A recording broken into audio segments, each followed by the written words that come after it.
तो गाइस आज हम लोग बात करने वाले हैं डोरेमोन के लास्ट एपिसोड के बारे में, जो काफ़ी ज़्यादा इमोशनल और रुला देने वाला एपिसोड है। तो गाइस एपिसोड को शुरू करने से पहले वीडियो को एक लाइक कर दें और चैनल को सब्सक्राइब कर दें डोरेमोन के ऐसे फैक्ट्स देखने के लिए। तो गाइस एपिसोड के शुरू में हम लोग नोबिता को देखते हैं, जो एक काफ़ी बड़ा साइंटिस्ट बन चुका था, और वहीं हम लोग जियान, सुनियो और देखिसुगी को देखते हैं, जो आपस में अपना बचपन के दिनों को याद कर रहे होते हैं।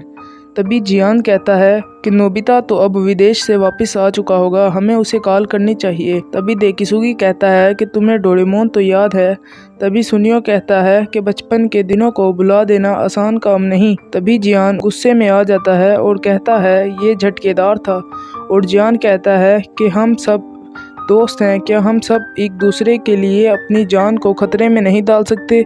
लेकिन देखिसुगी कहता है कि इससे हम सब का फ्यूचर बदल गया, डोरेमोन तो जैसे गायब ही हो गया।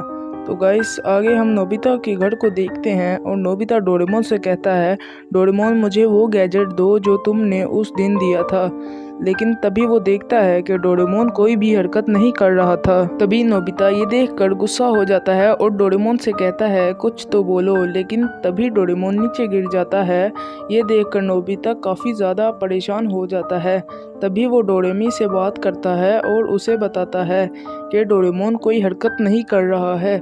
तभी डोरेमी बताती है कि शायद इसकी बैटरी ख़त्म हो गई है, जिसे सुनकर नोबिता थोड़ा शांत होता है और कहता है कि जल्दी से इसकी बैटरी चेंज कर दो। तभी डोरेमी कहती है ये कोई इतना आसान काम नहीं है, अगर हमने इस हालत में इसकी बैटरी चेंज की तो ये अपनी याददाश्त भी खो सकता है। डोरेमी कहती है कि रोबोट्स की बैटरी उनके कान में होती है, लेकिन डोरेमोन तो पहले ही अपने कान खो चुका है। और ये सुनकर नोबिता काफ़ी ज़्यादा घबरा जाता है और कहता है कि ये झूठ है, एक बैटरी चेंज करने से डोरेमोन अपनी याददाश्त कैसे खो सकता है। तभी डोरेमी कहती है कि इसमें अब हम कुछ नहीं कर सकते, जो कमजोर रोबोट होते हैं जैसे कि डोरेमोन, उनकी याददाश्त जाने का खतरा होता है। लेकिन तभी नोबिता टाइम मशीन के जरिए पीछे जाने का सोचता है, उसे एक जोरदार झटका लगता है जिससे वो काफ़ी दूर जाकर गिरता है। तभी डोरेमी उसे बताती है कि डोरेमोन के बगैर तुम उसकी टाइम मशीन को इस्तेमाल नहीं कर सकते, और टाइम मशीन के बिना मैं तुम्हारे पास भी नहीं आ सकती। तभी नोबिता कहता है कि अब मुझे क्या करना होगा। लेकिन तभी नोबिता कहता है कि अगर डोरेमोन के कान वापस लगा दिए जाएं तो वो कुछ नहीं बोलेगा। कहता है कि मैं अभी डोरेमोन की पॉकेट से कोई गैजेट निकालता हूँ। लेकिन तभी डोरेमी उसे बताती है कि डोरेमोन जब तक हरकत नहीं करेगा तुम उसका कोई चीज़ यूज़ नहीं कर सकते। फिर नोबिता कहता है कि इसके क्रिएटर को बुलाओ। तभी डोरेमी कहती है कि इसके क्रिएटर्स भी इसका इलाज नहीं समझ पा रहे हैं। तभी डोरेमी कहती है कि इसके दो हल हैं, या तो आकर मैं तुम्हारी मदद करूं, या तो टाइम पेट्रोल से इजाज़त लेकर तुम फ्यूचर में आने वाली टेक्नोलॉजी का इंतज़ार करना होगा, जिसे तुमने पुराना डोरेमोन वापस मिल जाएगा।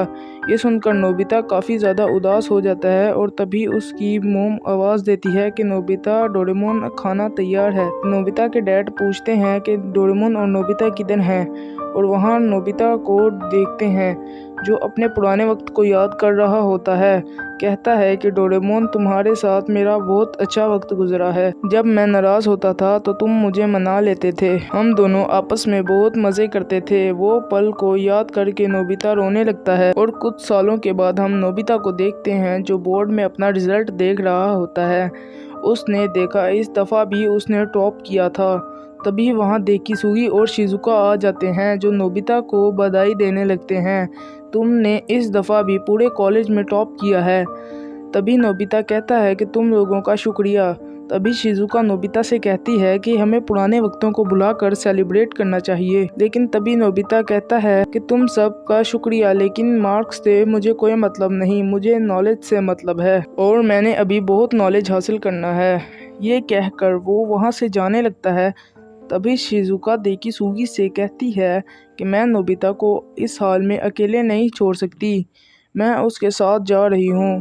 तभी जियान, नोबिता और सुनियो आपस में बैठकर बात करने लगते हैं कि वक्त का खेल है, अगर हम टाइम ट्रैवल से कोई छेड़छाड़ करते हैं तो हमारी हिस्ट्री में बुरा असर पड़ सकता है। ये सुनकर देखिसुगी कहता है कि अगर हम ध्यान दें तो हम समाज में फंस चुके हैं, और साथ ही हम ये भी नहीं कह सकते कि हम डोरेमोन को वापस ला सकते हैं। हमारा देश बहुत धीरे तरक्की कर रहा है। तभी जियान कहता है कि सही कहा, मैंने सुना है कि नोबिता के पास बहुत ज़्यादा अनमोल चीज़ें हैं और वो बड़े बड़े काम सिर्फ एक बटन से ही कर देता है।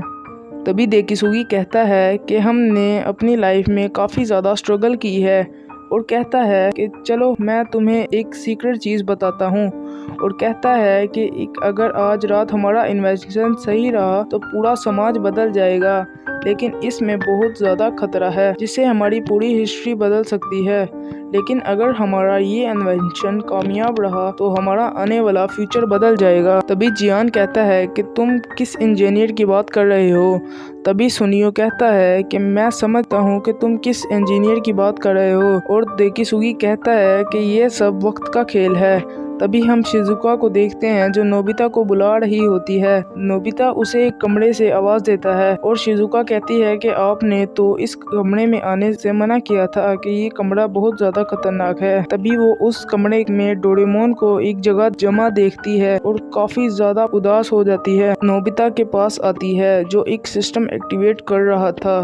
तभी नोबिता एक बटन दबाता है जिससे वो बॉक्स एक्टिवेट होने लगता है और डोरेमोन कलर में एक्टिव होने लगता है और नोबिता शिजुका मिलकर उसे देखने लगते हैं। तभी डोरेमोन थोड़ी हरकत में आने लगता है और नोबिता और शिजुका गौर से देखने लगते हैं। तभी डोरेमोन उठकर बैठ जाता है और कहता है कि नोबिता, क्या तुमने अपना होमवर्क कर लिया? ये सुनकर नोबिता और शिजुका काफी ज्यादा खुश हो जाते हैं और उनकी आंखों में आंसू आ जाते हैं। तभी वो अपने बचपन में वापस आ जाते हैं और डोरेमोन को गले लगाकर खूब रोने लगते हैं।